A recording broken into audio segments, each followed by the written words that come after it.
We have always been, I feel like this is just very cliche, customer focused. I mean, customers are our North Star. They are the reason for us being. And our focus on them starts with, we retain a customer contact center where we take calls, we listen to the customers, we have a daily survey that goes out to our customers, we review that survey, we look at our CSAT scores, our net promoter scores, and more specifically, the comments that we're receiving from customers.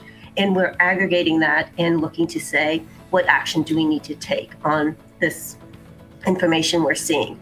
And we layer on that a desire to get in front of the customer and then ask them, how is that experience? What is it that we can do better? And we utilize tools on our website that allows us to intercept and ask those questions so we can collect real-time data. And so that it's not how we feel, think, or want our customers to behave, but look at the data that shows here is their journey, these are the areas of friction, and what are they saying to us about them, and how can we look to improve it?